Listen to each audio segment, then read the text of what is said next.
Welcome to Nanak classes. दोस्तों, Nanak classes के YouTube channel पे आपका स्वागत है। आज है 26 नवंबर और 26 नवंबर 2022 के जितने भी most important Rajasthan current affairs के क्वेश्चन बनते हैं आज हम उनका डिस्कस करेंगे। पूरा वीडियो ध्यान से देखना और लास्ट में मैं आपसे क्वेश्चन पूछूंगा जिनके जवाब आपको कमेंट बॉक्स में देना है। तो आज 26 नवंबर एक विशेष दिन है हमारे देशवासियों के लिए, हमारे लिए। आज हम 26 नवंबर के दिन संविधान दिवस मनाते हैं, तो सभी विद्यार्थियों को संविधान दिवस की हार्दिक शुभकामनाएं।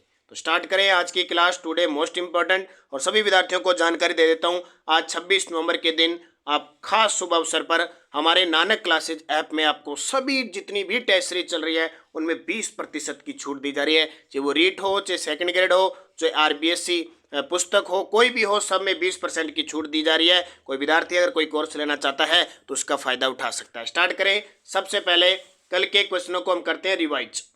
राजस्थान के किस विभाग को लगातार दूसरी बार स्कोच गोल्ड अवार्ड से सम्मानित किया गया? राज्य आवासन मंडल। मुख्यमंत्री अशोक गहलोत ने लोक देवता अमराजी भगत का पेनोरमा बनाने की घोषणा किस जिले में की है? तो चित्तौड़गढ़। हाल ही में राजस्थान पुलिस के खिलाड़ी सौरभ श्रीवास्तव का संबंध किस खेल से है? Lawn tennis. बीकानेर में मेगा जॉब फेयर का आयोजन कब किया जाएगा? 28 और 29 नवंबर को। वर्तमान में राजस्थान के कितने शहरों में सतत परिवेशी वायु गुणवत्ता केंद्र स्थापित किए गए? 7। और राजस्थान मिलेट्स प्रोत्साहन मिशन के अंतर्गत centre for excellence for millets की स्थापना जोधपुर में की जाएगी और अनुसंधान केंद्र बाजरे का है वो बाड़मेर में। ये थे कल के क्वेश्चन। स्टार्ट करते हैं आज की इंपॉर्टेंट क्लास। पहला प्रश्न बहुत ही इंपॉर्टेंट, सुबह की करंट गुड मॉर्निंग के साथ, एक अवार्ड के साथ जो राजस्थान को मिला है। राजस्थान के किस पोर्टल को ई गवर्नेंस श्रेणी में 2022 का स्कोच गोल्ड अवार्ड प्रदान किया गया है? किस पोर्टल को? तो वो पोर्टल है जन कल्याण पोर्टल। बहुत ही इंपॉर्टेंट है। कल हमने पढ़ा था हाउसिंग श्रेणी में राजस्थान आवासन मंडल को स्कोच गोल्ड अवार्ड दिया था और आज एक बार फिर ई गवर्नेंस श्रेणी के अंदर 2022 का स्कोच गोल्ड अवार्ड है वो राजस्थान का एक पोर्टल है। बहुत ही शानदार कल्याणकारी, जन कल्याणकारी पोर्टल जिसका नाम है जन कल्याण पोर्टल। यहां देख सकते हो जन कल्याण पोर्टल को वर्ष 2022 का स्कोच गोल्ड अवार्ड मिला। राजकीय योजनाओं और कार्यों की जानकारी आमजन तक पहुंचाने के लिए ई गवर्नेंस श्रेणी में इसका चयन हुआ है, तो ये बहुत अच्छी बात है।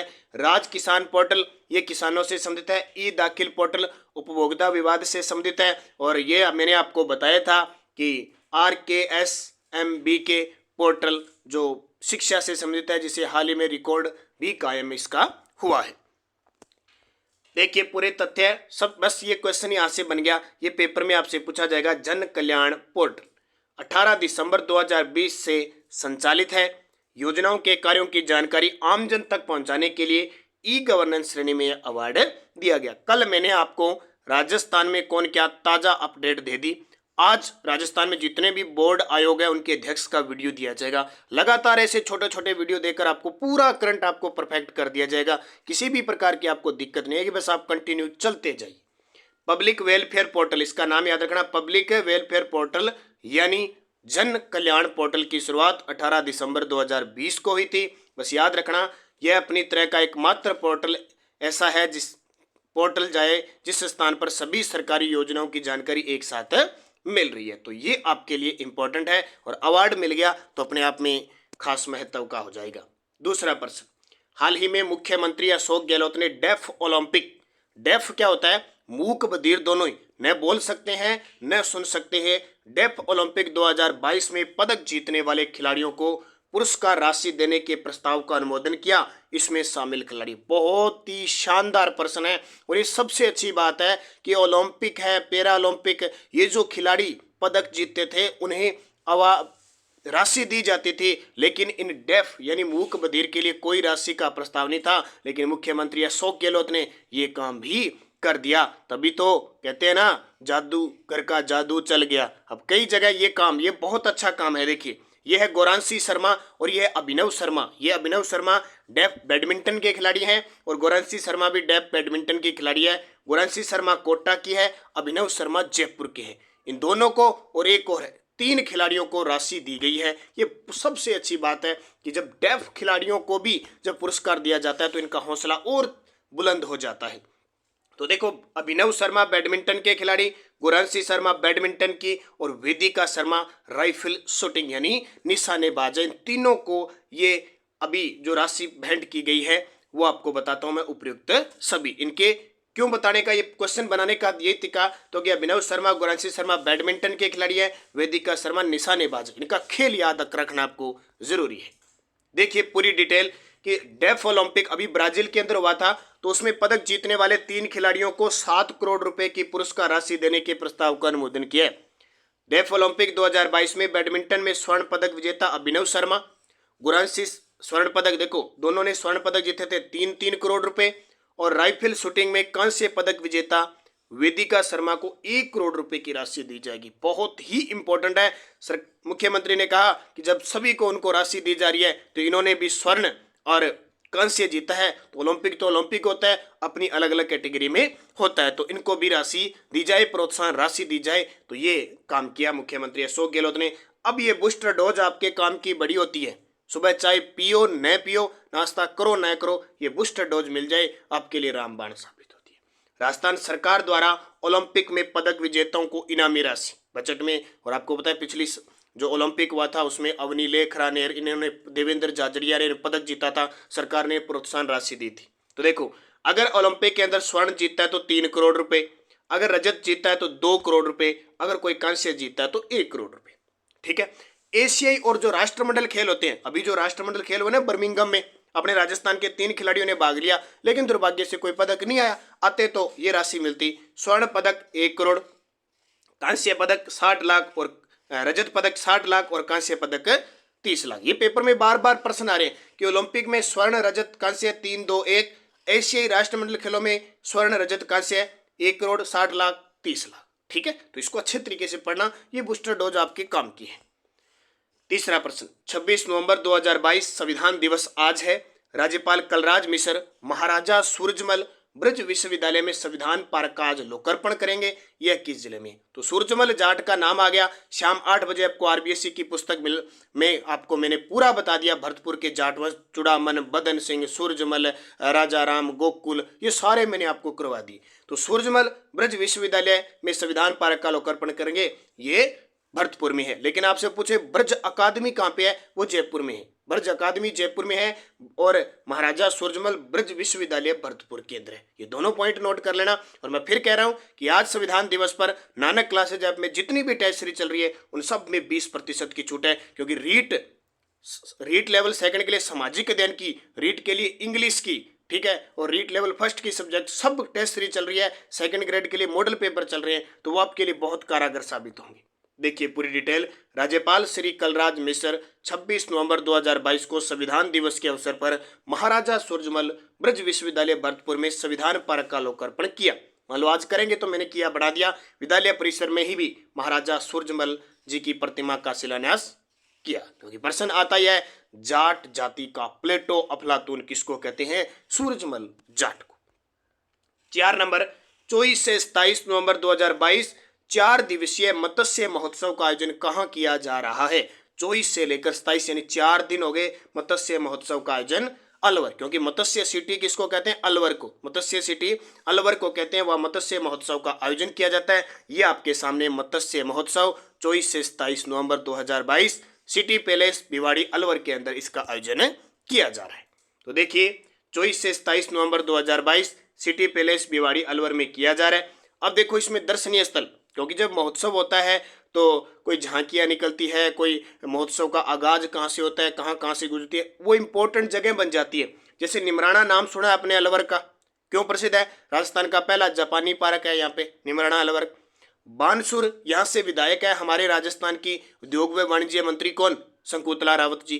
राजगढ़ में माता है जिलानी माता, और एक जिलानी माता। बहरोड अलवर ये भी प्रसिद्ध है, यहाँ की बोली वगैरह प्रसिद्ध है। ये ध्यान रखना, हट्टी गोपाल जी की बावड़ी, ये प्रश्न आ सकता है, मैंने इसलिए दिए क्योंकि जब चर्चा में आ जाता है हम फिर ढूंढते रहते हैं कहाँ से प्रश्न है। हट्टी गोपाल जी की बावड़ी कहाँ पे? अलवर में। बाबा भरतरी मंदिर ये तो है ही, कनफटे साधुओं का मेला लगता है, भरतरी मंदिर तो है ही।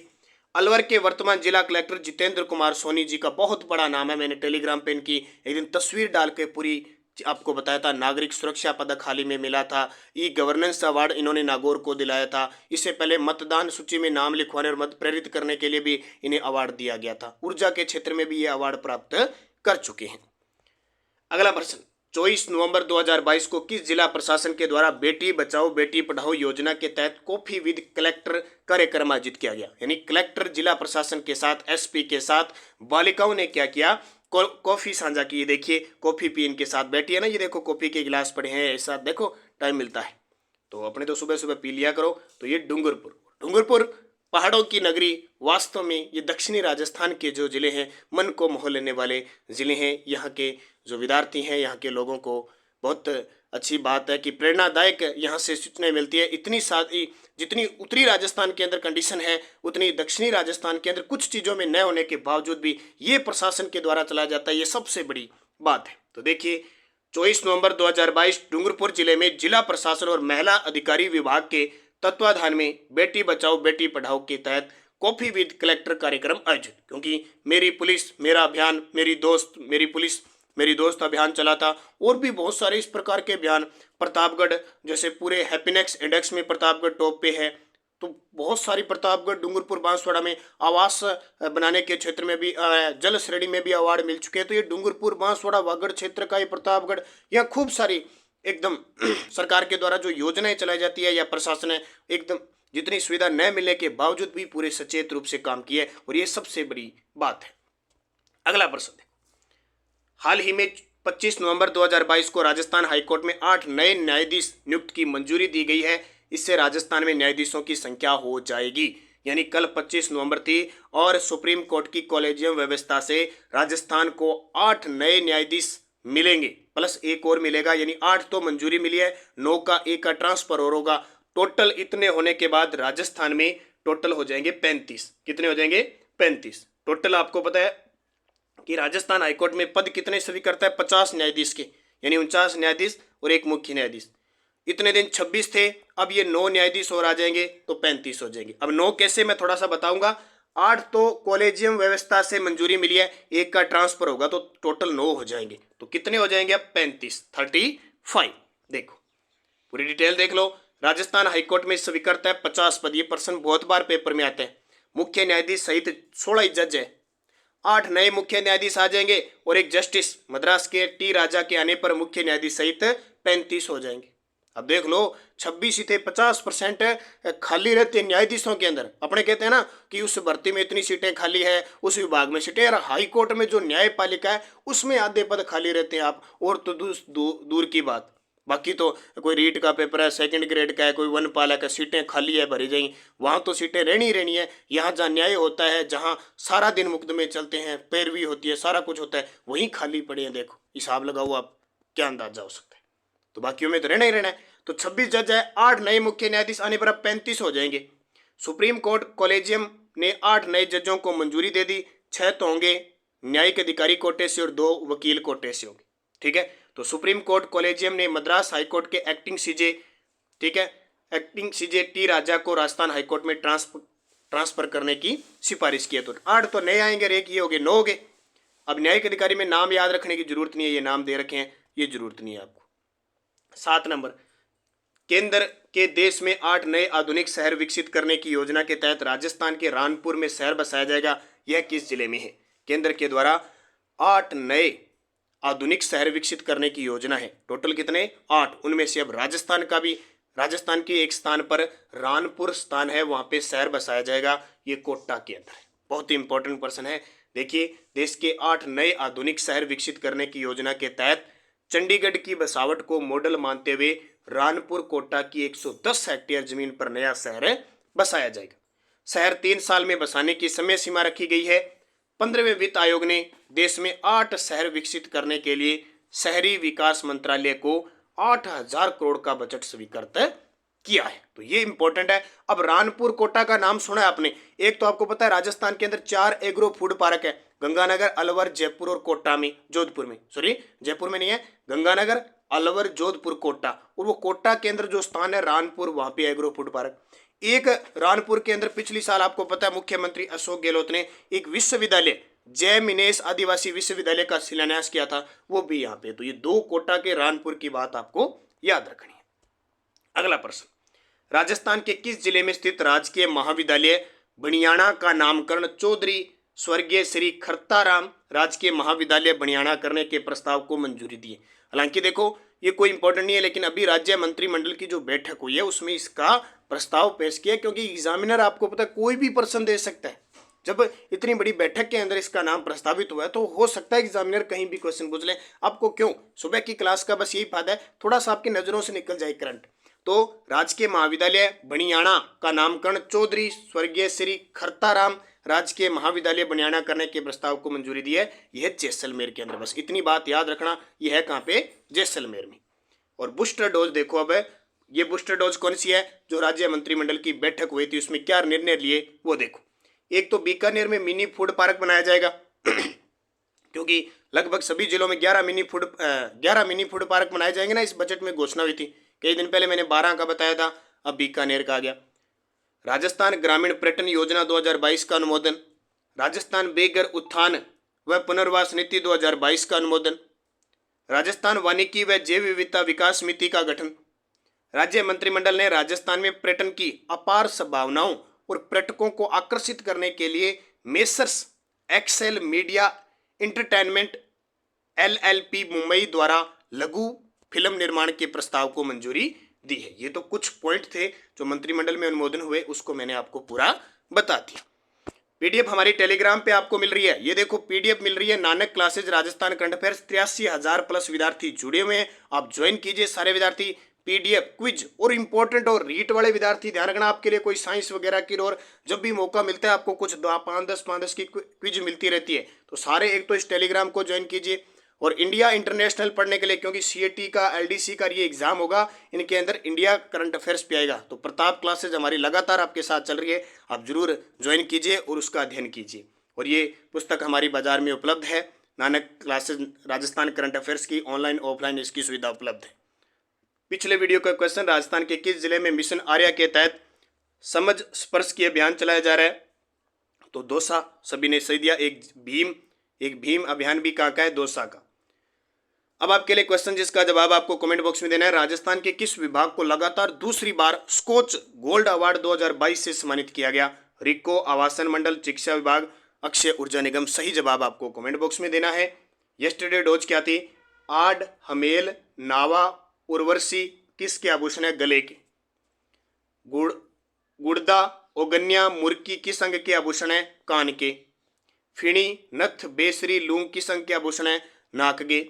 मोड़, मेमंत, पत्री, टिड्डी, बलको, गोफण किसके हैं? सिर के। और पाटला, पुणच, नोगरी, बिलोरी, गोखरू किस अंग के आभूषण है? हाथ के। कल मैंने एक बजट्टी बताया था, वो शायद उल्टा बता दिया ना, बजट्टी कान का नहीं, अब याद रखना गले का है, ठीक है, क्योंकि वो 1 3 4 7 में ना, साथ में आ गया, तो बजट्टी गले का है, वो सही कर लेना। और आज आपको शाम 8 बजे जो क्लास मिलेगी उसमें राजस्थान के वस्त्र आभूषण के बारे में जो RBSC की पुस्तक में लिखे हैं वो सारे आपको उपलब्ध होंगे, तो वो जरूर देखना न भूलें। नेक्स्ट आज और आभूषण की बात करते हैं। लंगर, नुपुर, झांझर, नेवरी किस अंग के आभूषण है? बोर, बोरला, शीश फूल, रखड़ी, टिकड़ा किस अंग के आभूषण है? मुर्की आभूषण किस अंग में पहना जाता है?